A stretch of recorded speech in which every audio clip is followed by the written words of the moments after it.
Please keep it to one shoe per comment. Which shoe would you like me to review next?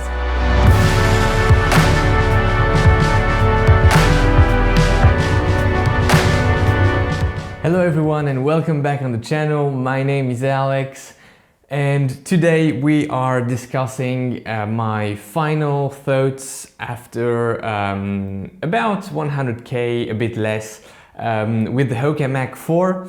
A very exciting shoe for 2021 and the daily trainer that I've run in the most so far in 2021. Before diving into the topic of the final review of the HOKA MACH 4, for which, by the way, there is a first impression review that I'll link here, upper right hand corner, and there are also one or two shoe battles with the HOKA MACH 4.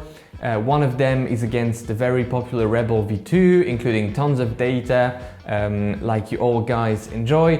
And I just wanted to quickly thank you all.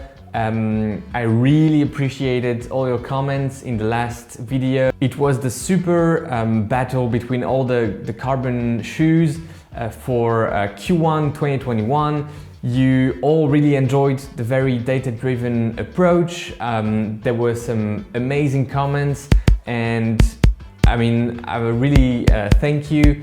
Those comments are so encouraging and they're really motivating me to keep on doing what I'm doing here on the channel. By the way, I wanted to ask you which shoes you wanted me to review next, and I wanted to do a poll, like, you know, in the community tab. I discovered that I cannot use this tab yet. Maybe it will happen, but for the moment I will ask you in the video and ask you to answer in the comments. So which shoe, and please keep it to one shoe per comment. Which shoe would you like me to review next? It can be pretty much anything, road, trail, track, even if some people are interested in spikes. Drop one brand, one model in the comment section and we'll see if there's a shoe that is mentioned more than the others. And in any event, it will give me tons of ideas for upcoming reviews. All right, so I'm gonna keep it simple, not diving again into the specs of the shoe, just giving you two highlights for me about the HOKA MACH 4 and two drawbacks. Starting with the highlights. So first highlights, and it's about the fit, or at least the construction of the shoe. Two things: the upper is amazing. I mean, that's it, you know, I won't describe it again. If you want, just check the first impression video. The upper is amazing, and one feature that I really appreciate is the tongue. It's one of the best tongues I've experienced on a running shoe, and I've tried a few running shoes. It's padded, but in a very lightweight manner. Some shoe manufacturers are trying to make tongues too lightweight and they're lacking the padding. On the other hand, some tongues are overbuilt, over padded, too thick. This one is a perfect example of how, in my opinion, tongues on running shoes should be, you know, lightweight, but with that touch of padding. That's it. Great highlight on the HOKA MACH 4.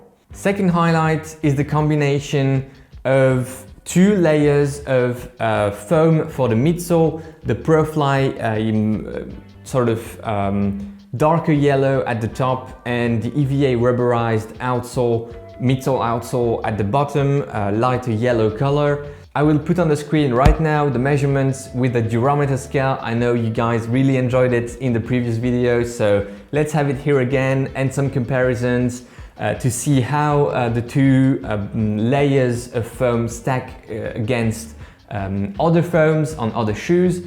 Quite interesting to see it here in the rankings. No big surprise. I mean, the lower layer is very hard and the upper one is a bit softer, and that combination for me is really working well.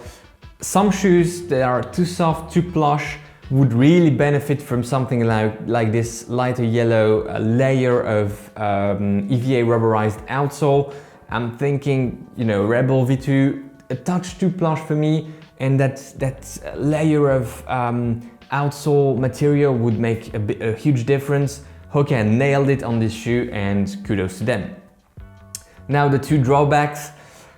First one, and it's maybe the major drawback for me, is the heel cup. I think the design, at least the idea of the design was really good.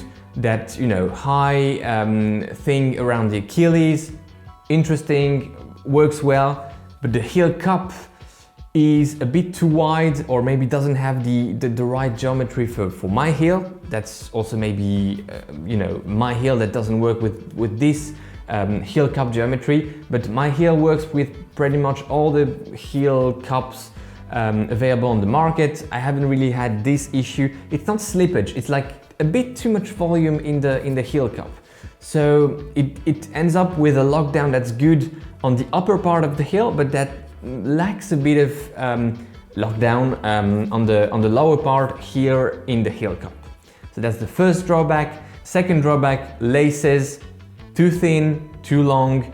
Not a major drawback, but you know, when laces are good, I mention it, and I'm happy to have great laces. When they're not amazing, I'm saying it as well. So here the laces are not amazing for me. And third, final drawback, a bit of an extra drawback, and I think that's more me than the shoe, but maybe some other people are experiencing this, and if it's the case, let me know in the comments. I'm having something like a hot spot or a bit of a pinching around the outer area of my left foot. This is the right shoe, but same area as here, but on the left foot, on below my feet. You know, it's like a hot spot or pinching. It happens after a few miles in a run, so I suspect it's more me than the shoe. You know, if some other people have this, let me know. I'm happy to hear. It's not a major flow at all, and I really like the shoe. I'm gonna run with it until it's completely worn, I think, and it's rare enough to mention, because when you have a big shoe rotation like I'm lucky to have, you sometimes just, you know, skip on the extra miles on a shoe and you end with 100k, 200k. I think the Mach 4 will be with me for the whole 2021, and that's fantastic. Let me know in the comments if you enjoyed it, and also do not forget to answer to the one question. Mention one shoe in the comments that you would like to be reviewed on this channel. I will not be able to review all the shoes you will mention, of course, and I will try to pick maybe some original models, or some that are really popular and that I haven't reviewed yet. So go ahead, you know, drop a name, and I'll try to do my best. In the meantime, enjoy your run today, or your ride, whatever you will be doing outside. I wish you a great day, and take care. I'll see you very soon in the next video. Bye bye.